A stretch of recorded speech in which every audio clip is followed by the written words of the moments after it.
यदि आप बिहार में शिक्षक बनना चाहते हैं तो इस मॉक टेस्ट को ज़रूर लगाइए। इसमें 15 प्रश्न हैं और 15 प्रश्न में आप कितने प्रश्नों का उत्तर देते हैं, अगर आपका जितना प्रश्न का आंसर सही होता है तो आप कमेंट बॉक्स में उसका रिप्लाई ज़रूर दीजिएगा कि मेरा कितना प्रश्न सही हुआ और कितना गलत हुआ। तो इस टेस्ट को हम लोग शुरू करते हैं। तो चलिए शुरू करता हूँ। प्रश्न क्या है? प्रश्न है बिहार में लोग सर्वाधिक लिंगानुपात वाला जिला कौन है। यानी इस प्रश्न का आंसर ऑप्शन में दिया हुआ है, ऑप्शन समस्तीपुर, शिवहर, गोपालगंज, पटना। तो आप लोग इस प्रश्न का आंसर कमेंट बॉक्स में जरूर कीजिए। इस प्रश्न का आंसर क्या हो जाएगा, जल्दी से कमेंट कीजिए। तो इस प्रश्न का आंसर हो जाएगा आपका कौन सा हो जाएगा? इस प्रश्न का आंसर हो जाएगा आपका गोपालगंज। यानी गोपालगंज जो है बिहार में सर्वाधिक लिंगानुपात वाला जिला है, माने सबसे ज़्यादा लिंगानुपात। मैंने कहने का मतलब है, लिंगानुपात का मतलब होता है, लिंगानुपात का मतलब क्या होता है कि 1000 पुरुष पर कितना महिला है, 1000 पुरुष पर कितना महिला है, उसी को लिंगानुपात कहा जाता है। यानी हमारे गोपालगंज जिला में सबसे ज़्यादा लिंगानुपात है। तो इस प्रश्न का आंसर लिंगानुपात हो जाएगा। तो नेक्स्ट प्रश्न आपके स्क्रीन पे है। प्रश्न है बिहार में सर्वाधिक साक्षरता वाला जिला क्या है। यानी बिहार में सबसे ज़्यादा साक्षर वाला जिला कौन सा है? तो सबसे हो जाएगा साक्षर जिला आपका रोहतास हो जाएगा। तो इस प्रश्न का आंसर हो जाएगा रोहतास। रोहतास जो हो जाएगा बिहार का सबसे ज़्यादा शिक्षित जिला है, मतलब सबसे ज़्यादा लोग पढ़ा लिखा कहाँ है? रोहतास में। तो सर्वाधिक लिंगानुपात वाला जिला समझ गया, सर्वाधिक लिंगानुपात वाला आपका गोपालगंज है और सर्वाधिक साक्षरता वाला जिला जो है रोहतास है। लगाइएगा। प्रश्न है बिहार में सबसे कम साक्षरता वाला जिला कौन है। तो सबसे कम साक्षरता वाला जिला आपका है। तो इस प्रश्न का आंसर ऑप्शन दिया हुआ है, आप लोग कमेंट जरूर कीजिएगा। इस प्रश्न का आंसर क्या हो जाएगा, जल्दी से कमेंट कीजिए। तो इस प्रश्न का आंसर हो जाएगा आपका पूर्णिया हो जाएगा। क्या हो जाएगा? पूर्णिया इस प्रश्न का आंसर हो जाएगा। आप लोग थोड़ा सा जल्दी कमेंट कीजिएगा। नेक्स्ट प्रश्न है बिहार में सर्वाधिक वर्षा वाला जिला कौन सा है। सबसे ज़्यादा वर्षा किस जिला में होता है? तो बिहार में सर्वाधिक वर्षा वाला जिला आपका जो है वह है किशनगंज। बिहार में सबसे अधिक वर्षा कहाँ होती है? वह किशनगंज में होती है। यानी किशनगंज में सबसे अधिक वर्षा होती है। तो आप लोग इस प्रश्न का आंसर किशनगंज कीजिएगा। नेक्स्ट प्रश्न है बहुत ही अच्छा प्रश्न है, यह है बिहार में सबसे कम वर्षा वाला जिला कौन है। तो सबसे कम वर्षा वाला जिला आपका औरंगाबाद है और सबसे ज़्यादा वर्षा वाला जिला कौन है? किशनगंज। यानी सबसे ज़्यादा बारिश कहाँ होता है? किशनगंज में, और सबसे कम वर्षा होता है औरंगाबाद में। ठीक है ना, बहुत अच्छा प्रश्न है। प्रश्न क्या है बिहार में सबसे ठंडा वाला जिला कौन है। सबसे ठंडा वाला जिला कौन सा है? बिहार में सबसे ठंडा वाला जिला कौन है? आप लोग जरूर कमेंट कीजिए। देखिए ठंडा जिला और गर्म जिला दोनों एक ही होता है, देखिएगा। इस प्रश्न का आंसर हो जाएगा आपका गया। गया जो है बिहार का सबसे गर्म जिला और सबसे ठंडा जिला गया ही है। ठीक है ना, यानी गर्म जिला अगर पूछा जाए तो गया ही हो जाएगा और ठंडा जिला पूछा जाए तो गया ही इसका आंसर हो जाएगा। ये अच्छा प्रश्न है बिहार में सबसे बड़ा नगर कौन है। बिहार में सबसे बड़ा नगर तो सब कोई को पता है, आप लोग जल्दी फटाफट कमेंट कीजिए कि इसमें बिहार में सबसे बड़ा नगर कौन सा है। तो बिहार का सबसे बड़ा नगर जो है ये सब कोई पटना है। क्या है? पटना है। इस प्रश्न का आंसर क्या हो जाएगा? पटना। बिहार का सबसे बड़ा नगर कौन सा है? पटना। पटना बिहार का सबसे बड़ा नगर है। नेक्स्ट प्रश्न देखेंगे, मूल रूप से बिहार शब्द का अर्थ क्या है। देखिए अब बिहार का अर्थ पूछा जा रहा है, तो मूल रूप से बिहार का अर्थ क्या है। तो मूल रूप से बिहार का अर्थ क्या है, जल्दी से कमेंट कीजिए। तो इस प्रश्न का आंसर हो जाएगा बौद्ध। मूल रूप से बिहार का अर्थ बौद्ध मठ है। यानी बिहार का मूल शब्द क्या है? बौद्ध मठ के नाम से।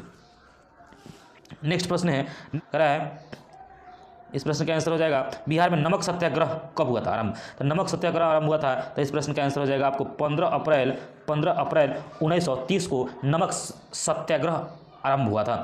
यानी आप कहने का मतलब है महात्मा गांधी जी जो थे वह गुजरात से नमक सत्याग्रह शुरू किए थे। यानी मतलब आश्रम से लेकर, मतलब गुजरात में अपना आश्रम से लेकर 385 किलोमीटर दूर तय किए थे और नमक सत्याग्रह का आंदोलन की शुरुआत किए थे। और इसमें बिहार में नमक की शुरुआत कब हुई थी? तो 15 अप्रैल 1930 का इसका आंसर हो जाएगा। प्रश्न आप लोग कमेंट इसका कीजिएगा कि इस प्रश्न का आंसर क्या हो जाएगा। बिहार का पृथक प्रांत के रूप में गठन की मांग प्रस्तुत की गई। माने बिहार जो है ना बंगाल प्रेसिडेंसी से अलग कब हुआ था। तो इस प्रश्न का आंसर हो जाएगा कब की गई थी, मांग कब की गई थी। इस प्रश्न का आंसर आप लोग चेक कर सकते हैं। आप लोग ऑप्शन, इस प्रश्न का आंसर हो जाएगा 1906 में। देखिए मांग किया गया था 1906 में।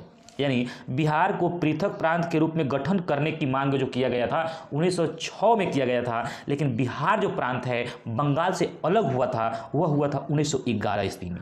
1911 ईस्वी में बंगाल से बिहार प्रांत अलग हुआ था। लेकिन मांग किया गया था कब? 1906 में। यह बात आप याद रखिएगा। प्रश्न सब बिहार से संबंधित प्रश्न को पूछा जा रहा है। आप लोग अगर इस टेस्ट को लगाते हैं तो मतलब बिहार से में जो जितने भी एग्ज़ाम होते हैं, बिहार में जितने भी एग्ज़ाम होती है, वो बीपीएससी हो या बिहार पुलिस हो, बिहार दरोगा हो, बीएसएससी हो, और सबसे बड़ी भर्ती आ रही है बिहार शिक्षक भर्ती, और स्पेशल यह शिक्षकों के लिए यह प्रश्न है स्पेशल बिहार। इससे बिहार से कम 10 से 15 क्वेश्चन पूछे जाएंगे। इसलिए आप लोग इस अगर सेशन को देखते हैं तो आपको देखने से ही बहुत सारे क्वेश्चन को याद हो जाएंगे। इसलिए आप लोग सेशन को जरूर देखिएगा। अगला प्रश्न है कि बिहार में मुगल साम्राज्य के प्रांत के रूप में गठन कब हुआ था। यानी बिहार का मुगल साम्राज्य के प्रांत का रूप का में गठन कब हुआ था। तो यह प्रश्न का आंसर हो जाएगा आपका ऑप्शन नंबर सी हो जाएगा 1580 ईस्वी में। यानी 1580 ईस्वी में बिहार का मुगल साम्राज्य का रूप में गठन हुआ था। नेक्स्ट प्रश्न देखिए, नेक्स्ट है, अब देखिएगा, बिहार विधानसभा में वर्तमान कितने सदस्य हैं। बिहार विधानसभा में वर्तमान में कितने सदस्य हैं। तो बिहार विधानसभा में वर्तमान में कितने सदस्य हैं, तो ये सभी को पता है, आप लोग को यह जरूर पता होगा। इसमें ऑप्शन आप देख सकते हैं 240, 243, 245 और 243। इस प्रश्न का आंसर ऑप्शन बी यानी 243 हो जाएगा। इस प्रश्न का आंसर हो जाएगा 243।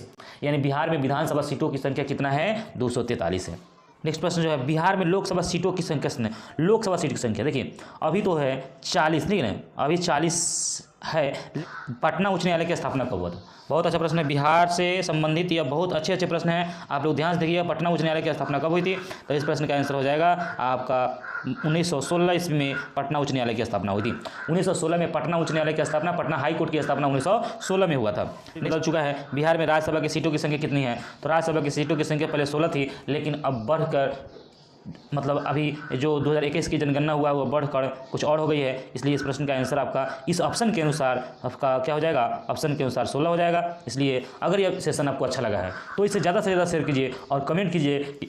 इसी तरह का जीके मैं बिहार जीके से संबंधित में सेशन को लेकर आऊँ। अगर आप कमेंट करते हैं तो हम ऐसे बहुत सारे प्रश्नों को लेकर आऊँगा जो आपके एग्ज़ाम को ईजी बनाने का काम करेगा। तो मेरे इस वीडियो में अगर मेरे इस चैनल पर अगर नए हैं तो नीचे लाल कलर के बटन दिया होगा, उसे दबाकर सब्सक्राइब कर लीजिए तथा एक छोटा सा कमेंट कर दीजिए कि सर इसी तरह का सेशन मतलब इसी तरह का वीडियो बिहार जीके से संबंधित बनाते रहिए। थैंक यू, धन्यवाद, बहुत बहुत धन्यवाद।